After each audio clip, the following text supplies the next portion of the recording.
Good evening. So, shall we start our talk?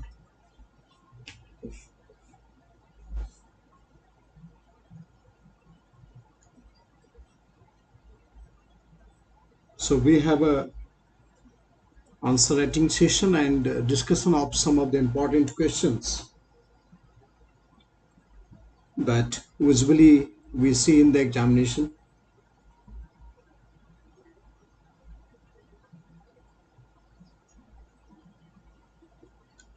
So, most of the students they must take some important note from here that once you start writing the question, the first thing that you must understand the theme of the question.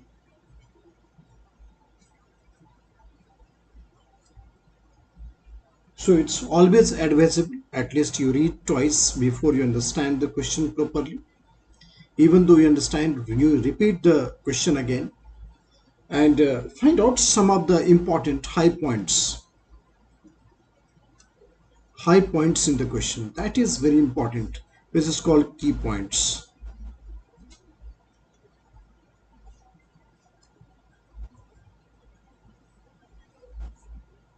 You must take the key points in order,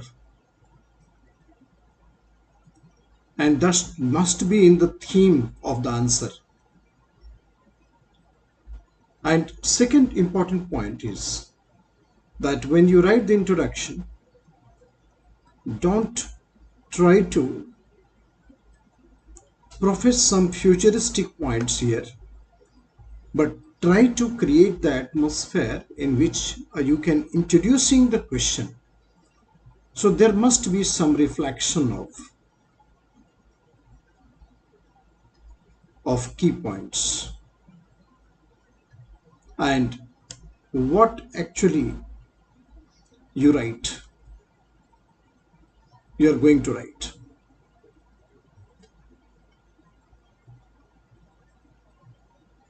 And third is the main body.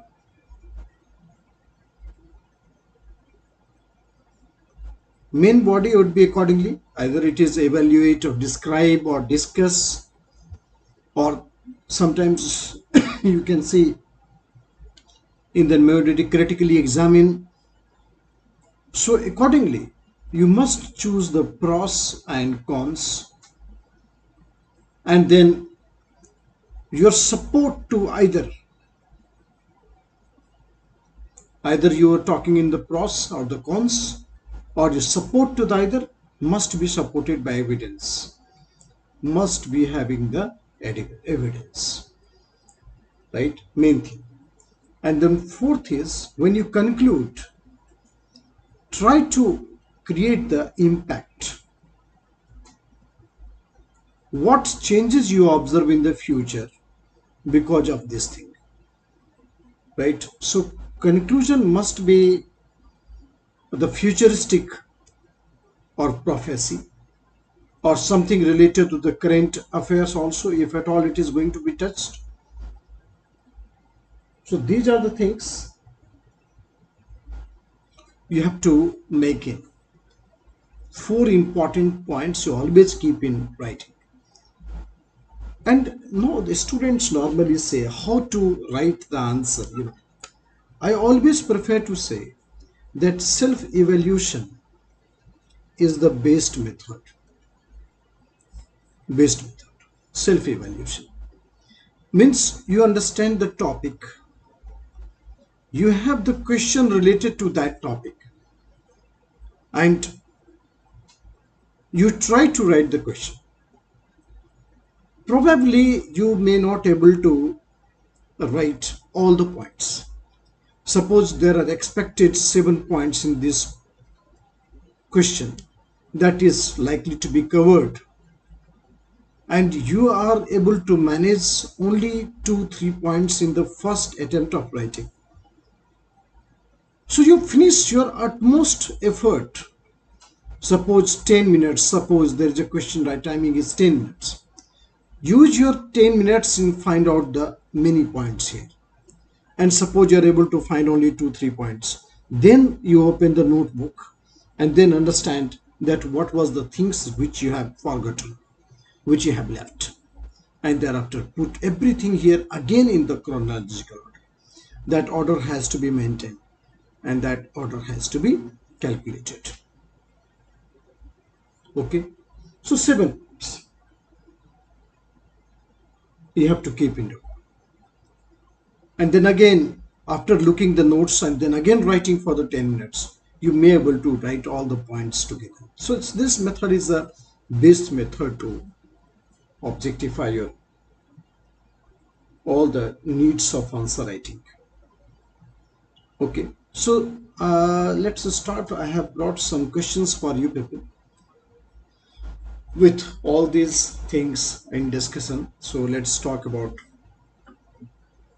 Look at the question. This is a previous year question. The Battle of Panipat changed the course of Indian history at different points of time. Discuss also mention why many empire-seeking battles took place at Panipat. This is a fantastic question. And then how you will start this question. First question. Key points are the battles of Panipat changed the course of Indian history. And why many battles, empire-seeking battle took place at Panipat. These 3 points you have to take in note. You have to cover exactly all these points. Cover all these points. There are 3 important points here. Battles of Panipat changed the course of Indian history at different points of time. Discuss and also mention why many empire-seeking battles had taken place at Panipat. You will start writing. The wars and battles in the Indian history had always created a very impact on the social, economical and political conditions of India. But there are some battles which had changed the historical diagram of India. And among these battles, there are 3 battles of Panipat, which was fought in 1526, 1556 and 1561, which had massive consequences in the Indian history. Go very slowly, and very slowly means very soft language, very soft. It's like that everybody can understand, even a 10th class student could understand. So there should be proper softness in introducing the question, and then you'll find that what are these battles. 1526 we have Battle of Panipat, first Battle of Panipat between Ibrahim Lodi and Babur, and Ibrahim Lodi and Babur. This is a totally new thing which established the Mughal Empire.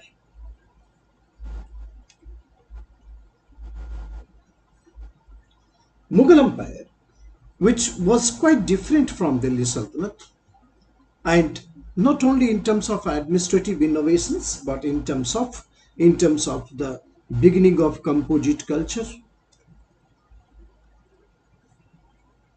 There was a relation between rulers and the ruled.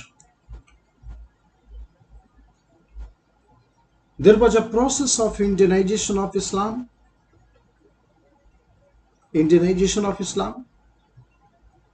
And at the same time, you'll find that the All India Empire, after Ashoka, there was beginning of geopolitical unity under Mughals. So it had a massive consequences, significance. But obviously, this effort, this war was not the final war. But in 1556, there was a second battle of Panipat, in which Himu accidentally defeated by Akbar. Accidental defeat, Akbar or Bairam Khan. It was accidental defeat, otherwise the things would have been different here. So I would like to quote one statement here. He was a very celebrated historian, R.P. Tripathi. So R.P. Tripathi, he said, defeat of Hemu was an accident. Defeat of Hemu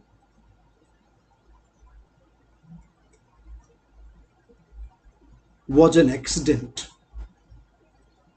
and victory of Akbar was divine grace. Divine grace. So victory of Akbar was a divine grace, and with this small divine grace, Akbar laid the foundation of such a solid empire which lasted for 300 years. Look at the consequences of the second battle of Panipat in 1556. R.P. Tripathi, a celebrated historian, he said, defeat of Hemu was an accident and victory of Akbar was divine grace. And with this small divine grace, Akbar laid the foundation of such a solid empire which lasted for 300 years. 1556. Then third one is that 1761. This is third battle of Panipat between Ahmad Shah Abdali and Maratha.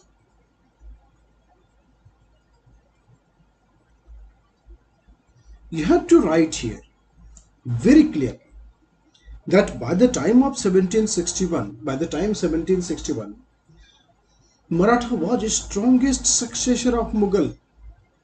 Maratha was the strongest challenger to British. But very soon, Maratha lost its hold. Maratha lost its hold. The humiliating defeat of the Maratha. So Battle of Panipat. Immediately you must write, because question is that why empire-shaking battles had taken place in the Panipat. And empire-shaking thing, that is what is the changes that you observe. So Maratha versus Abdali, the third battle of Panipat did not decide who is going to rule India, but it had decided who is not. Who is not means Maratha. So Maratha was out of the race of being the successor of Mughal. So because of all these fundamentals, you can look at here that Battle of Panipat had a great significance. It is empire-shaking battles. Okay. So I hope you understood how to proceed with this question. Very interesting. You can proceed with this question very interestingly. Okay. Write the introduction first. I told you what to write in the instruction. It must be very soft. And then find out that what are the battles, three battles of Panipat, and how it had shaken the empire. Okay. So definitely you'll write out some of the consequences and use the golden word regarding the second battle of Panipat. It's a beautiful to quote R.P. Tripathi. We said, defeat of Hemu was an accident and victory of Akbar was a divine grace. And with this small divine grace, Akbar laid the foundation of such a solid empire which lasted for 300 years. Okay, and then 1761, this battle did not decide who is going to rule India. In turn, it had decided who is not, and who is not means Maratha. Okay, so Maratha was out of the race after the Battle of Panipat. Maratha was out of the race after the Battle of Panipat.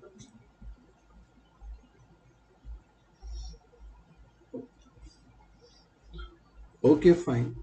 Now you can look at here that why so much. Try to understand. I hope everybody know the things that's called center place theory. Center place theory. That is how the evaluation and how the foundation of empire was laid.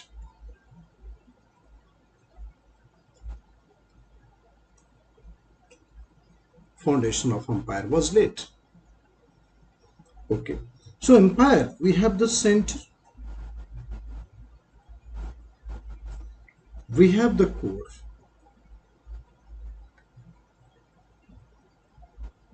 and we have the periphery.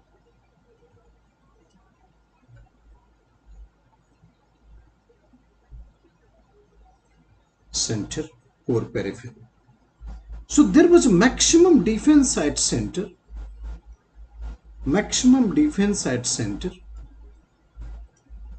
and then core area, center, core, periphery. And then second layer of defense is there at core, and periphery there was no defense, only intelligence network is there. So therefore at core, Panipat was located at the core of the Mughal Empire, if not the center. Core of the Mughal Empire. You can say Panipat was a meeting ground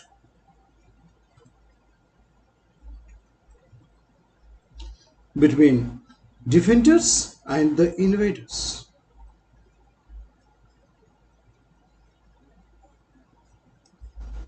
Panipat was a meeting ground of defenders and invaders. Right? This is the meeting ground of defenders and invaders. This is Panipat.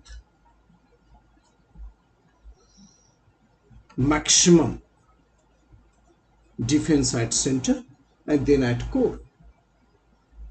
So Panipat, there was a meeting ground of defenders and invaders. This is first important point. Second important point is that you write the GT road,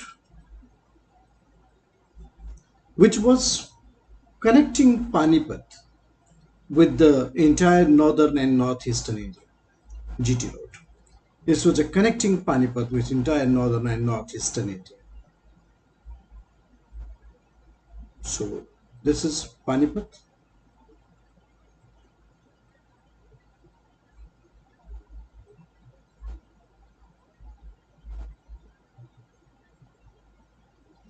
Meeting ground between the defenders and the invaders. Third, it was a plain area, so ideal place for military cantonment. Fourth, the food and other things was easily available. And Panipat was also a position of demographic dividend. What do you mean by demographic dividend? That demographic dividend refers to what? Here, ideally Muslim population had large number, but after that here the Hindu population started getting in domination. So therefore the invaders, they do get some support from here, and therefore this is how the Panipat was a demographic dividend, which actually was so many Abdali's men were there in this location, providing the support to invaders. So this is the thing that you have to talk about. The center place theory is the most important theory. So why Panipat was so centrally located and all, and these are the factors that empire-shaking battles had taken place in Panipat. It was a fantastic question framed. It was already asked in men's examination. So you can solve this question. Okay. Then second question before you.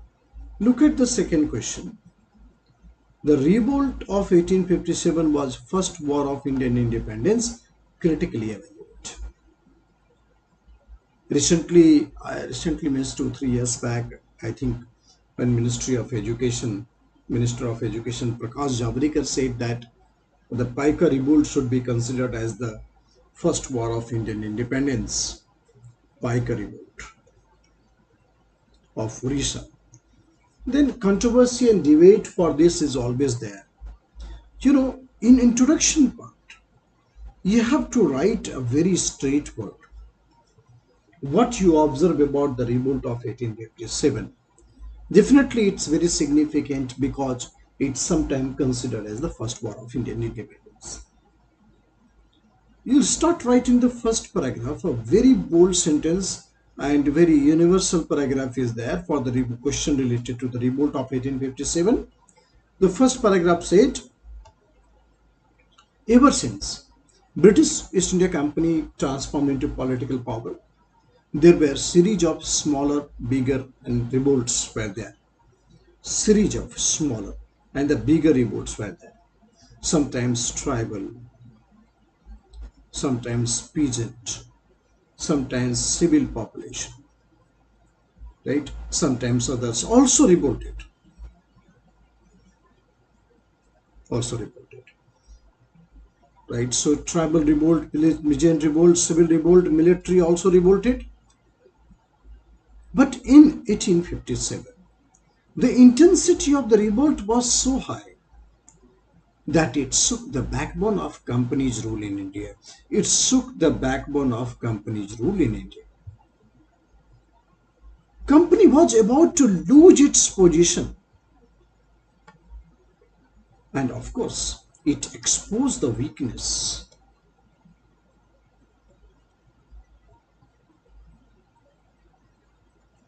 Exposed the weakness of company's rule in India. It exposed the weakness of company's rule in India.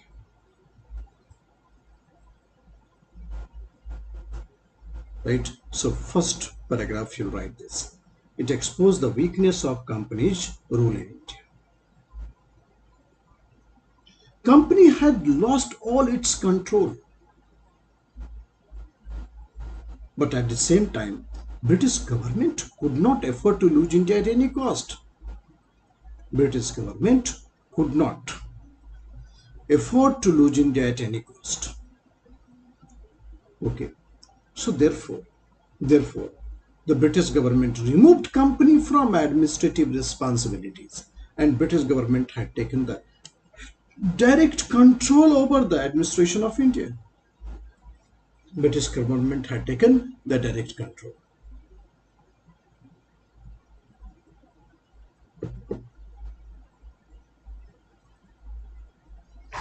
British government had taken the direct control. First paragraph. Introduction part.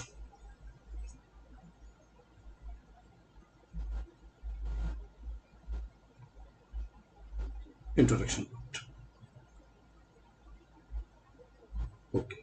Then you know that why there is so much speculation about the revolt, because company itself had destroyed many evidences. Company itself had destroyed many evidences,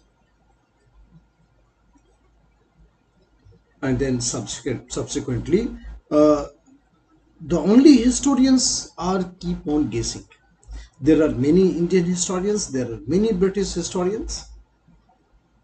Even B.D. Savarkar, you must write B.D. Savarkar. He wrote a book, First War of Indian Independence. First War of Indian Independence. First War of Indian Independence. He subjectively called this. He had a great expectation and great encouragement because of the inciting of the revolt of 1857. A famous revolutionary nationalist, leader of the Hindu Mahasabha, so B.D. Savarkar. First War of Indian Independence. Then R.C. Majumdar.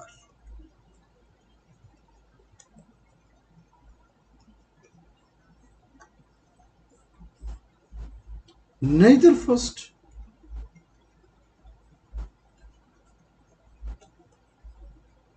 nor national nor War of Independence. Neither first nor national nor War of Independence. So here we talk about the nor War of Independence. It is very difficult and question is critically examined. So go step by step and try to find all the points that is possibly fits in the formula that it was not an war of independence, and then another dimension is it was war of independence. Then only when the theme of the question will be fulfilled, that is critically examined. So first you take the course that it was not. It was not. Not. So once you say that it was not, put the charge here. Not means what?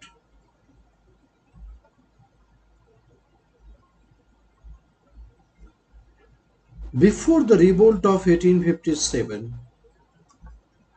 before 1857, revolt of 1857,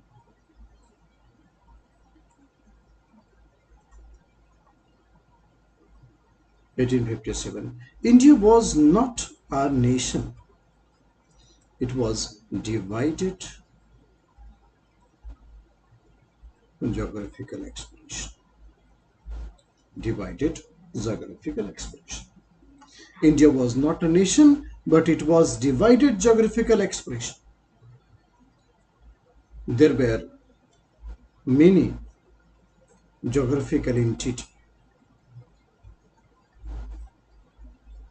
which was divided among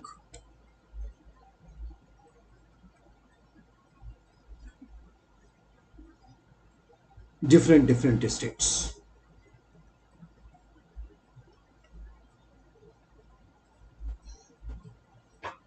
Different states. Before 1857, India was divided geographical expression.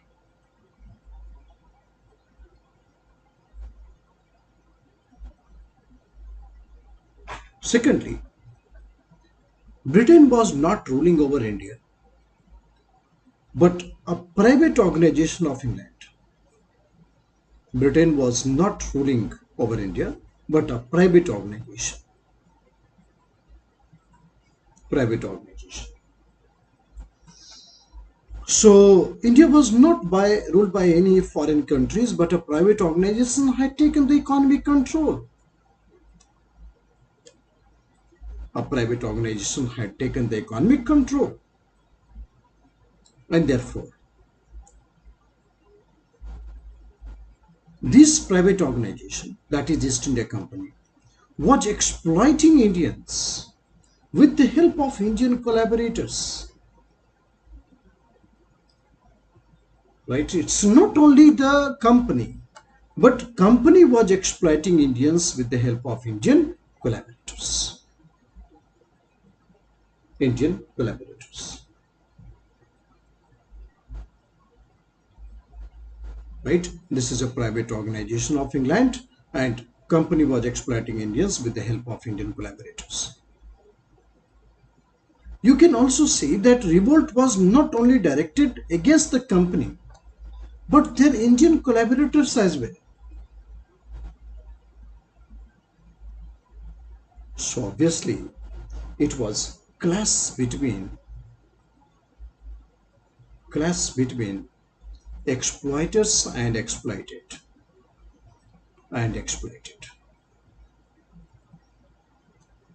Simply, you can justify the statement that it was a clash between exploiters and exploited. So you cannot say that it was a war of independence, because it was simply a diverse reaction against the company and the collaborators. Okay, we started the war of independence if it would have been the case of Britain ruling over India, or when you started the war of independence when the Queen of England started ruling over India, and we wanted to be free from the control of the Queen of England. We started getting free over India. We wanted to take control of the Queen.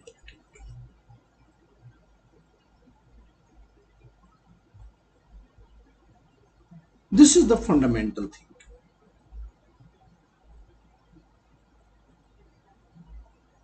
This is the fundamental thing you have to fight. So lastly, you can say it was Different groups participated in the revolt. That is, their own factors guided them. Raja Nawab, because they lost their state. Obviously, differentiality of factors and commonality of interest. Differentiality of factors and commonality of interest. Commonality of interest. You must put these figures here. Differentiality of factors and commonality of interest. Then second part is that it was a war of independence. Even the British, like Benjamin Disraeli, he said that it was nothing less than a national revolt. It was nothing less than a national revolt. Look, what was the condition there? Revolt was confined to only some of the pocket areas. And many Indians, powerful group like Sikh Regiment, Jat Regiment, Gurkhas, Sindhia, they wanted to suppress the revolt.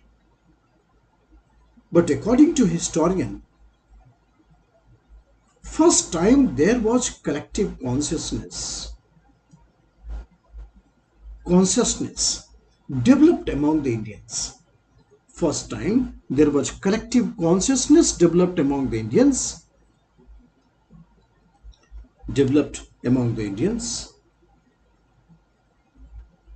Collective consciousness developed among the Indians, and that led to the rise of nationalism and war of independence in future. This is called the collective consciousness. This is national revolt.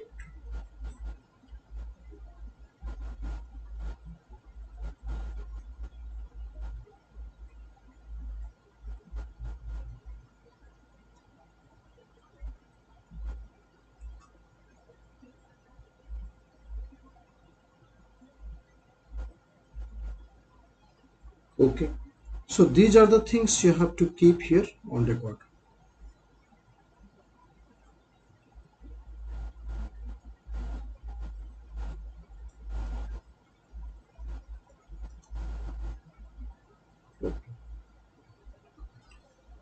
Then we have a question, another question. Look at this question here.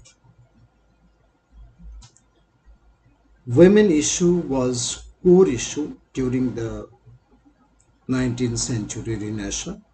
Discuss what issues women were facing during this period. This question was also asked in men's few years back, maybe 2-3 years back.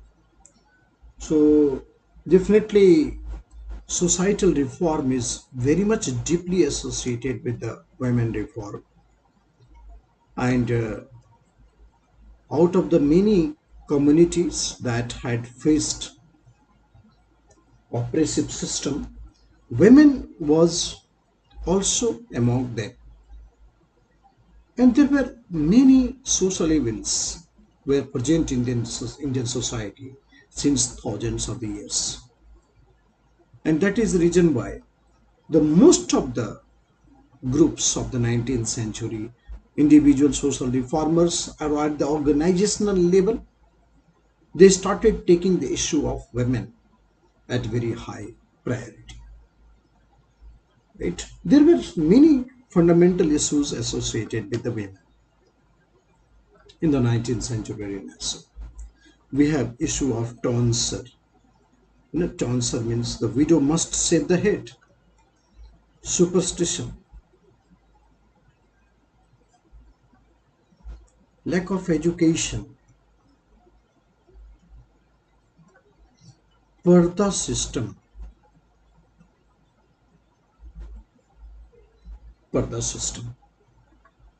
child marriage,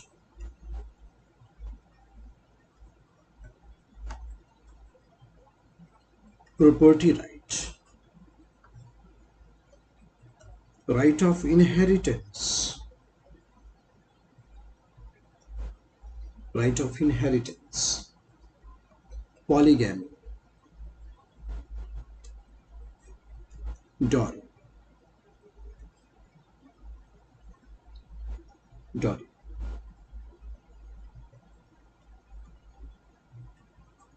the practice of widow, condition of widow. So many fundamentals that you can see. Child infanticide, which was very much prevalent in Indian society. So women had faced many issues. Okay. So throughout the period of 19th century Renaissance, even the Raja Ram Mohan Rai,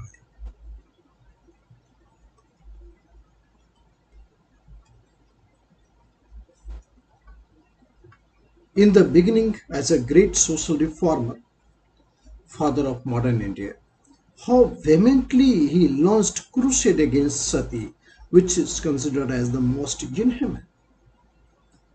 And 1829, Lord William Bentinck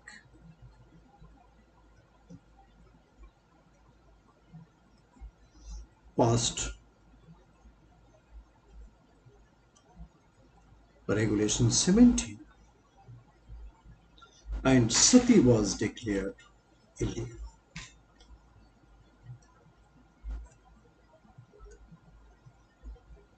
Sati was declared illegal. Lord William Bentinck he passed Regulation 17. Sati was declared illegal.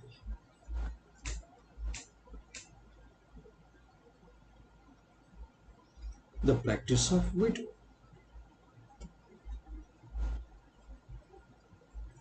Practice of widow. Ishwar Chandra Vidyasagar. Ishwar Chandra Vidyasagar.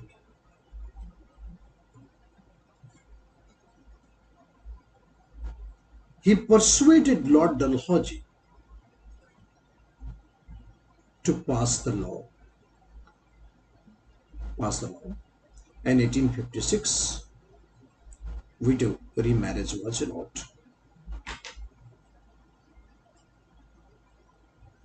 Then subsequently, we have the laws like 1872,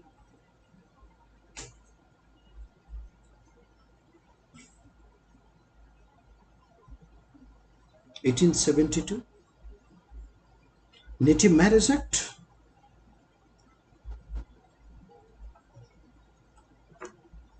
or Civil Marriage Act.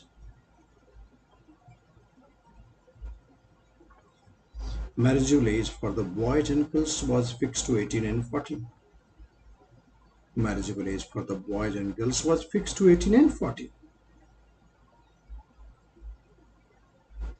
Then 1891,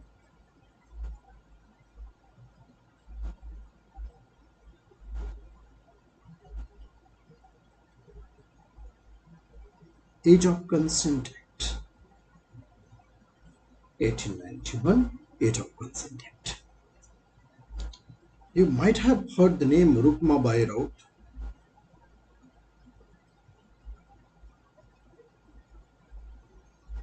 Rukma Bai Raut.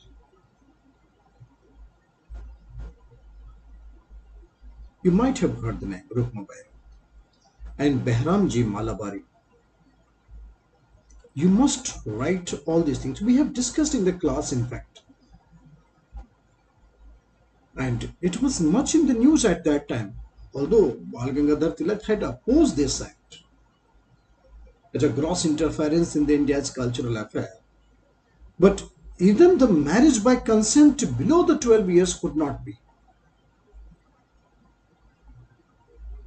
So read the case of Rukma Bai Raut. It's a very important. Then 1929 we have the Sarda Act.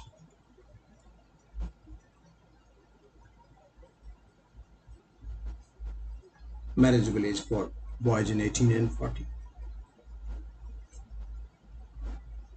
Then even, Dayanand Saraswati, how much focus he made. He even advocated that the marriageable age for the boys should be 25 and girl for the 16.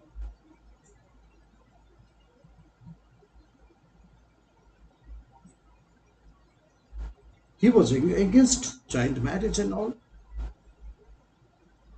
Because he advocated Vedas, and in Vedas, the treatment with the women was almost on the basis of equality. So treatment to the women was almost on the basis of equality. This is mark of Vedas and Vedic period. So then and such.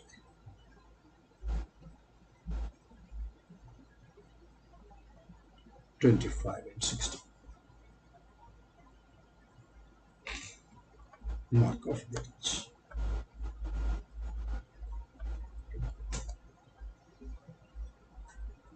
(1929) saw the act. It was for all religions, irrespective of caste and others. All religions.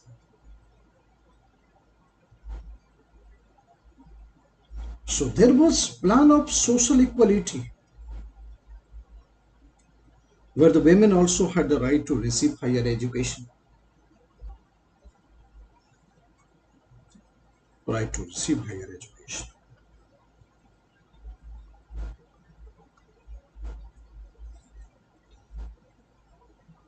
Okay.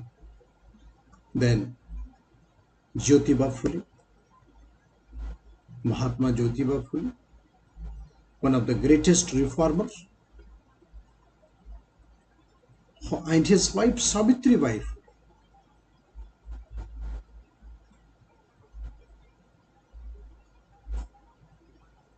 Both were very much concerned for the education of women.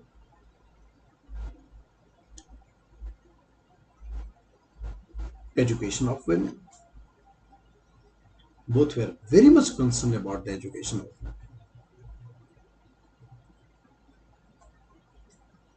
Jyotiba Phule, in his book Gulamgiri, Sarvajanik Shakti Dharma,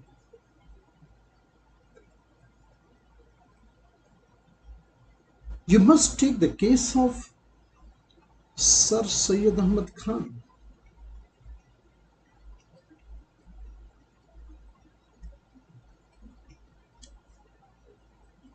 Sir Syed Ahmad Khan. Sir Syed Ahmad Khan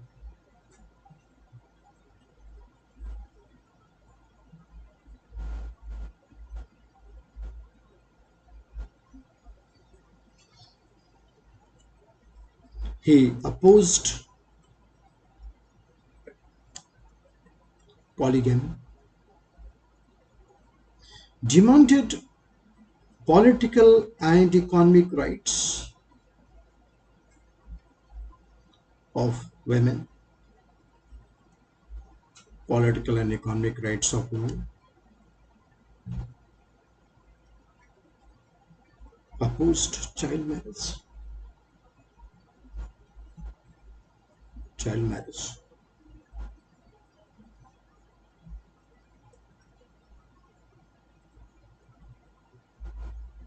opposed child marriage,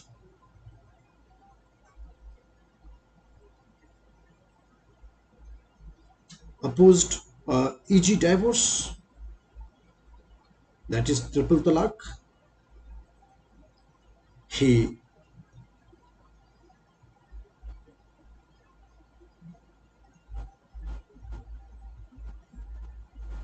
opposed Parda system.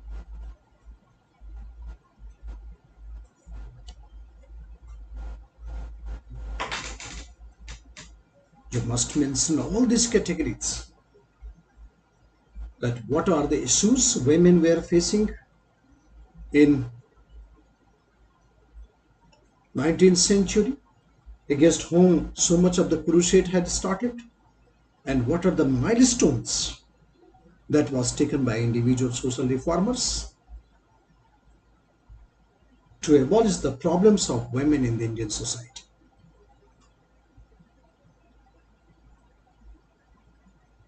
So all you have to write within 8 minutes. So we have to have a good degree of conceptual clarity before we start taking the note of such questions.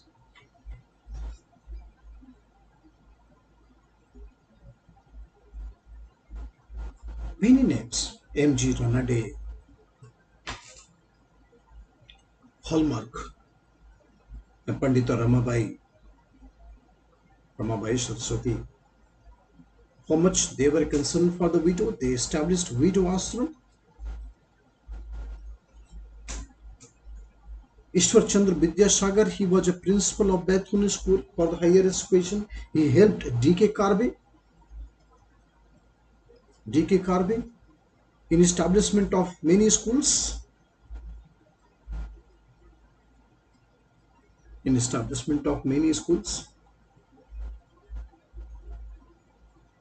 Ishwar Chandra Vidyasagar, he run at least 35 schools, which was very much related to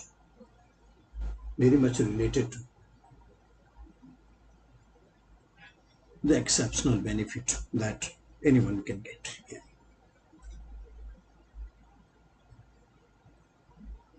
Sir Sayyid Ahmad Khan. So what are the issues that was raised by the individual social reformers, and what issues actually faced by the Indians? Well,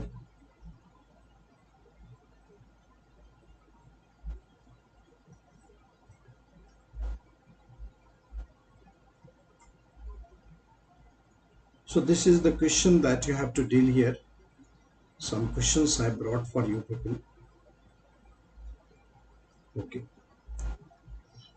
Look at the next question. Though British stated the intention of modernization of India, but they adopted reactionary policies on the pretext that Indians were not fit for self-rule. In the light of a statement, elaborate the policies adopted by British to continue their hold over India. Okay, that's a fantastic question. You know, Gandhi, I'm giving you the understanding of this question first. Gandhi, once he went to went to London from South Africa to highlight the problems of the Indians before the British government. Gandhi understood that India is a British subject. Therefore, all the problems that Indians are facing,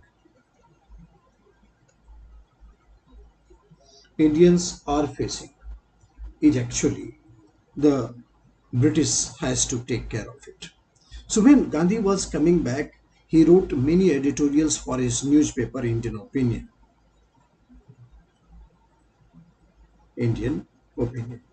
Many editorials he wrote for his newspaper Indian Opinion.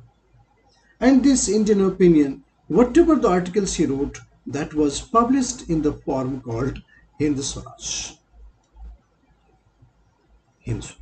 So Hind Swaraj was nothing but compilation of editorial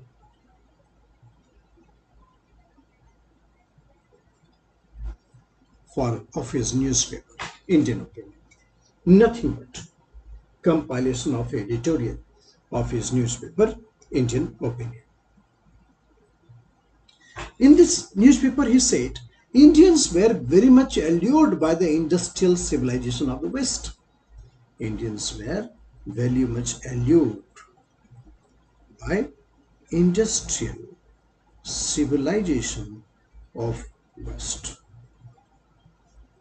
Indians were very much allured by the industrial civilization of West, so therefore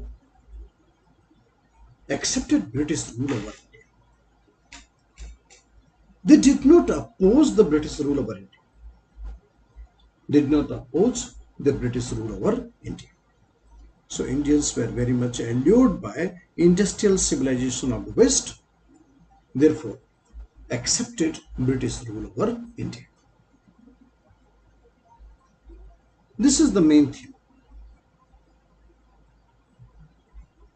Accepted British rule over India.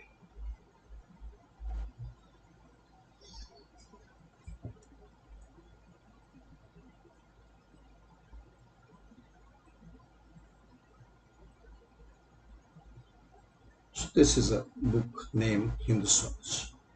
So here also, in this question particularly, look at the question that the stated objective of the British, ever since the British started interfering in the affairs of Indian state, there was introduction of modern general administration, revenue administration, judicial administration, introduction of modern education system,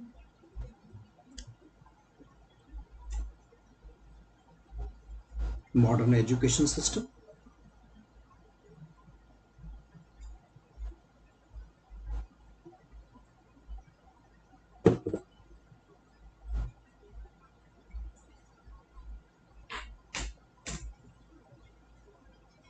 English education, scientific education of West, scientific education of West. So general administration, revenue administration, judicial administration, modern education system to introduce the scientific education of the West.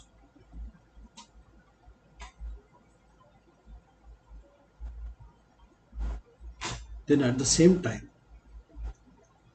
many efforts were taken to establish the rule of law that was simply to protect the British interest in India. Simply to protect the British interest in India. Then what are the policies of subjugation, which is very much equivalent to the colonial policies? Which is very equivalent to the colonial policies. So policies of subjugation is, indeed, it is called colonial policy.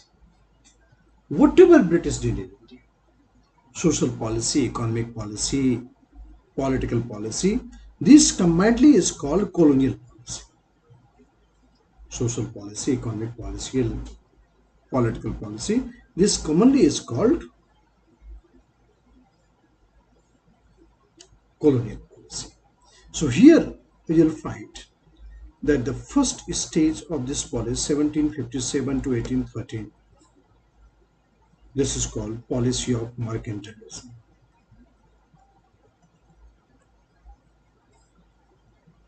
In this policy of mercantilism, what is the social policy, what is economic policy, and what is political policy? The social policy, economic policy, and political policy you have to discuss during this period. This is called policy of control, but objective always will remain the same. That is exploitation of India to benefit England. Okay. Obviously, this social policy was very narrow. There was no interference. Economic policy was the core issue, trade and land revenue. Political policy was indirect subordination. Similarly, in the 1813 to 1860, there is a policy called policy of free trade. And policy of free trade, you will find what is the social policy, what is the economic policy, and what is the political policy? The free trade. Here in the social policy, there was a massive interference. Then exploitation. And then political policies, massive interference in the capturing Indian states. And then 1862, 1947, you'll find the policy of consolidation, divide and rule, and policy of compromise. and the social policies. Of course, British did not interfere too much, but British had taken the initiative to go for the policy of divide and rule, caste division, communal division, and then the next policy is that is the political policy, social policy, economic policy, and that's all has to be discussed. 1860 to 1947. So policy of control remained as it is, although, and finally you'll find that they had exploited India badly in the name of modernization. Then you'll come, change the paragraph, you'll find that even though the British Parliament had taken control, the British Queen had made so much of the statement, but Indians were not considered fit for higher services. Civil services, it's only 4 Indians had qualified during this age. Only 4 Indians. 1853, ever since this examination system had started, till 1870, only 4 Indians had qualified in the civil services.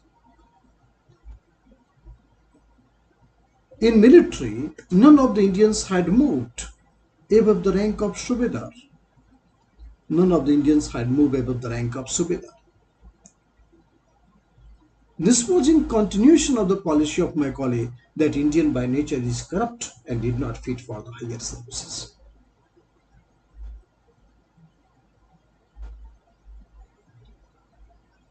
And therefore, Indians were not fit for the self-rule. There are many discussions in this. Many discussions. It is called colonial policy.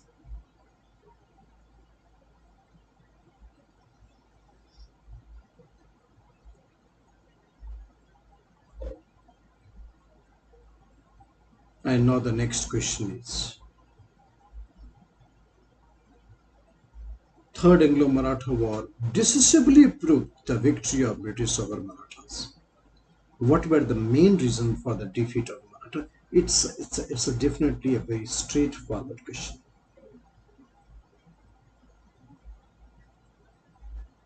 You start from here. Suppose how you'll proceed this question. You start very straight here. Fifth question I'm talking about. The Third Anglo-Maratha War was a decisive battle. You know, when British was trying to become the paramount power, you'll write here that among the various Indian powers, Maratha was the strongest successor of Mughal.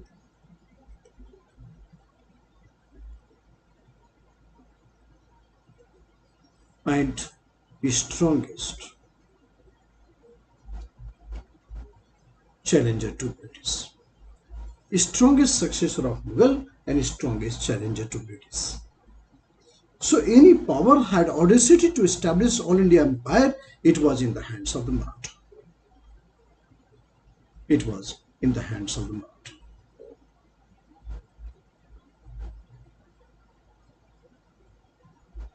Strongest successor of and strongest challenger to the British.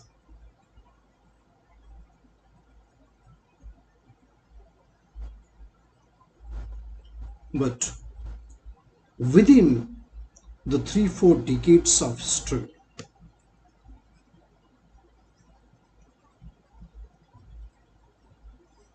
Maratha lost its power, and Third Anglo-Maratha War in 1818, the loss of Maratha made British a paramount power in India. British paramountcy in India had established, because after that there was no challenger left. There was no challenger left. Okay, so let's start like this, that among the various Indian powers that come across after the decline of the Mughal Empire, you'll find that Maratha was the strongest successor of British as well as strongest challenger to British. Within 3-4 decades of the struggle, British paramountcy in India had already established after the loss of the Maratha. Marathas succumbed in 3-4 decades with 3 Anglo-Maratha wars.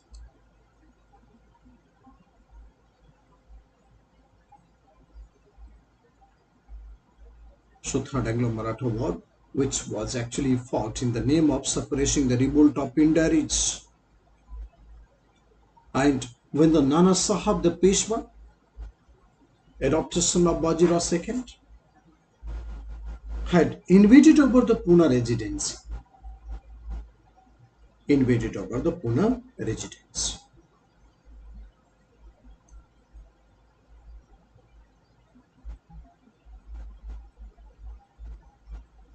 3-4 decades.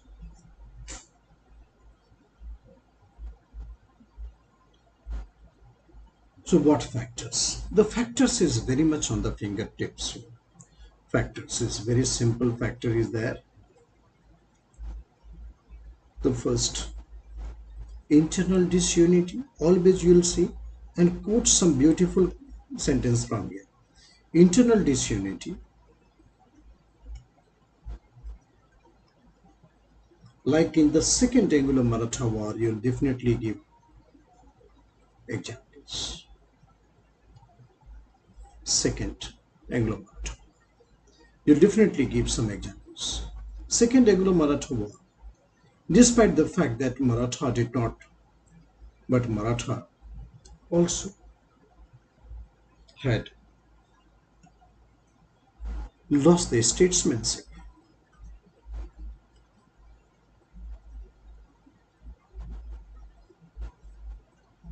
Maratha had such a big powers like Madhav Rao,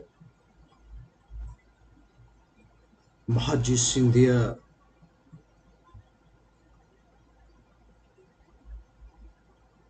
Rani Ahilya Bai of Holkar, Nana Fadnavis.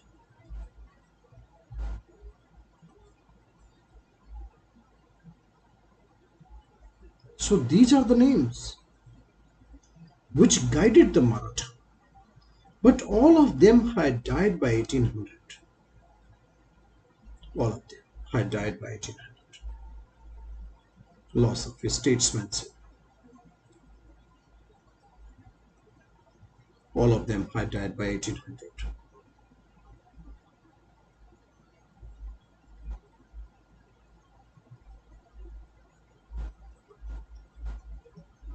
And the leadership was in the hands of Bajirao II,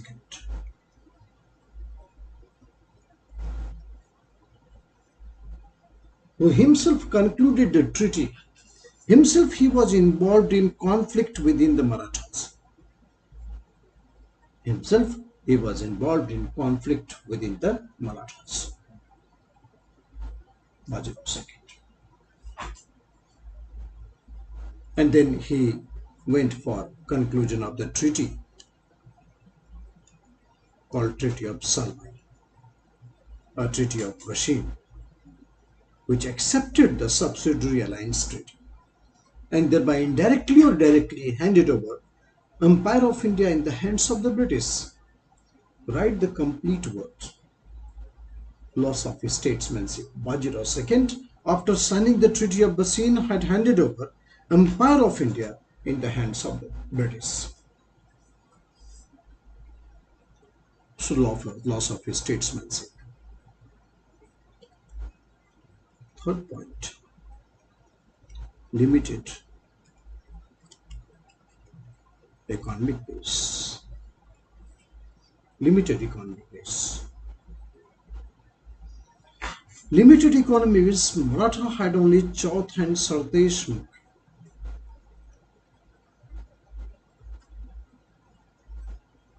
Chauth and Sardesh Mukhi, which was started by Shivaji and later on Peshwas like Balaji Vishwanath Bajirao, first Bajirao. But after that, Chauth and Sardesh Mukhi, even though Maratha started collapsing, the areas under Chauth and Sardesh Mukhi had declined. The land of the Maratha was not conducive for agriculture or industry. Land of the Maratha was not conducive for agriculture and industry.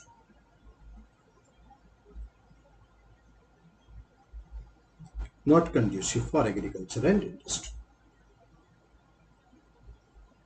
But however, if we compare with English, English had backup of industrial revolution. English had backup of industrial revolution. So Chauth and Sardesh Mukhi versus backup of industrial revolution or the capitalism, it was very huge, despite the fact that Indians had a better equipped soldier and compared to the company, but company had so many advantages. It's not only the machine that win the war, it is the man behind the machine is. So English had high emboldened spirit compared to the Maratha. Fourth point.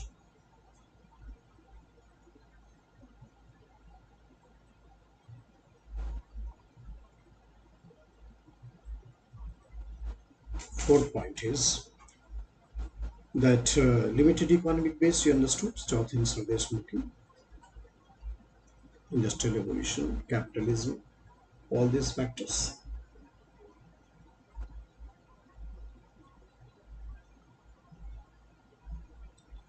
Fourth is that is Maratha had lost its traditional war method,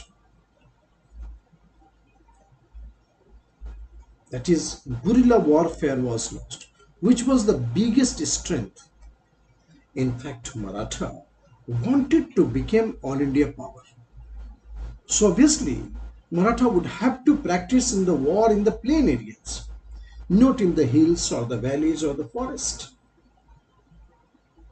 So Maratha gave up the guerrilla warfare and adopted a modern warfare.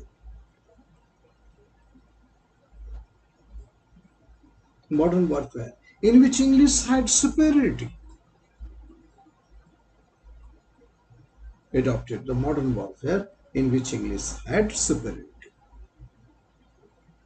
So Maratha war method was used guerrilla warfare, modern warfare in which English had superiority.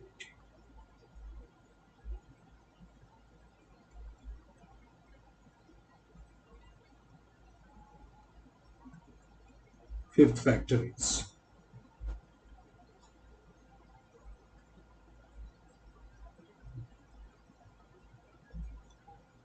that the feudalistic forces, that is Maratha, failed to compete against the capitalistic forces. There were many flags within the flag of Maratha that is representing the feudal system. There were many flags within the flag of Maratha, which is representing the feudal system and the capitalist system.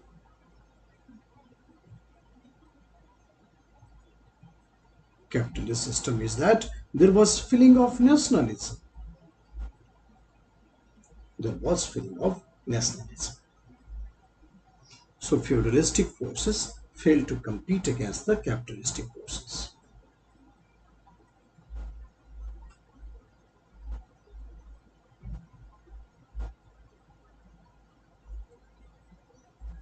Feudalistic forces failed to compete against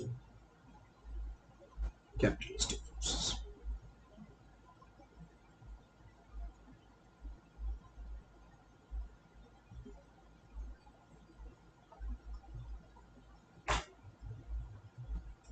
There are many factors which you count here.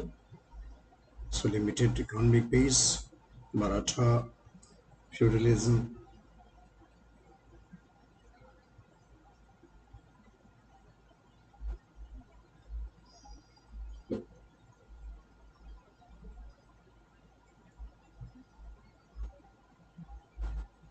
these operations.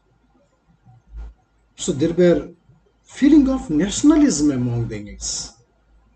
And however, the Maratha was a very divided house. Maratha was divided house.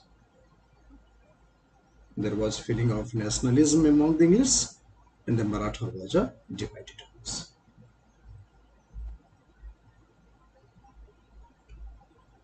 These are the calculated things we have to look into before we start our things getting okay. Take one more question.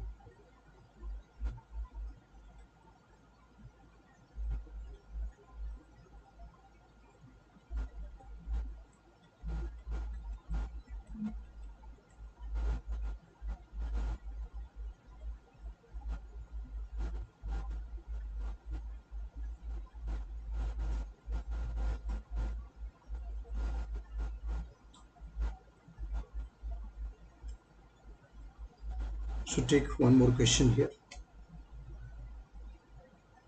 Despite limitations, socio-religious reform movement in 19th century succeeded in bringing far-reaching changes in Indian society.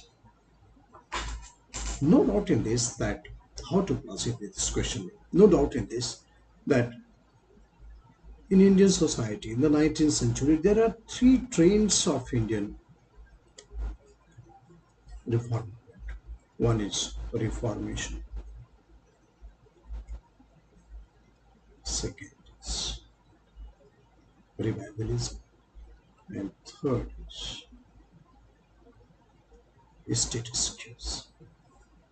Reformation, Revivalism, and status quo. Three things. Reformation that led to the economic nationalism, cultural nationalism. Reformation, economic nationalism, and political nationalism.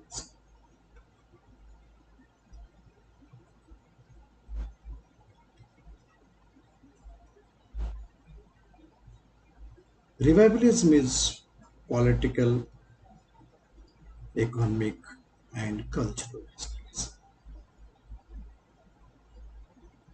We have seen the impact, far-reaching consequences. Once you talk about the far-reaching consequences, you cannot do away the fact that revivalism led to the rise of communalism also. Communalism also. And at the same time, status quoism is cultural nationalism and communalism, both the things together. So economy, politics, society, all factors are reformation, status quoism. Threats. So we will find that the awareness that had generated collectively the both nationalism and communalism is a byproduct of the socio-religious reform movement which had taken birth in the 19th century. And it had culminated in the 20th century in the form of in the form of in the form of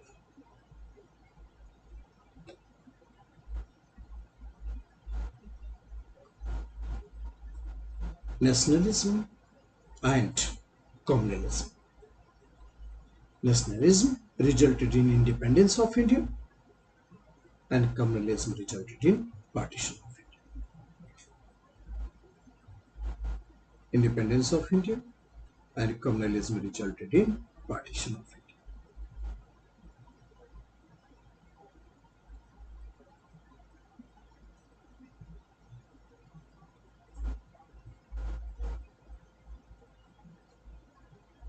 Communism resulted in partition of India. So this is a long enduring effect of the socio-religious reform movement. We can look at here, despite limitations, socio-religious reform movement of the 19th century. Likewise, economic policy adopted by British converted India from being the golden bird of the world to being one of the most impoverished economy in the world. Right? Look at, question is very straight here. 1757, India had 25% of the world's GDP. The GDP was world's 25%, which in 1947 had reduced to 1%, 4%. And at the same time, 1757, India 50% of the entire export of handicraft in the world, entire demand of handicraft in the world, alone it was supplied by India. In 1947, it had reduced to 1%. It had reduced to 1%. Okay. So therefore, there are many factors which you can count here. Ever since British East India Company had transformed into political power, there are many subjective things which is considered as the impact on the impact of British on Indian economy. We have drain of wealth,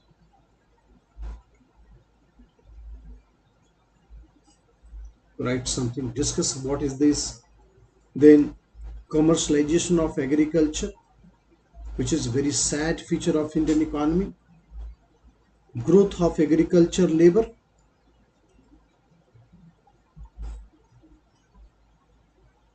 destruction of handicraft industries,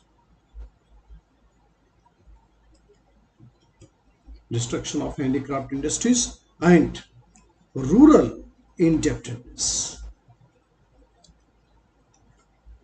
These all five things, which is called development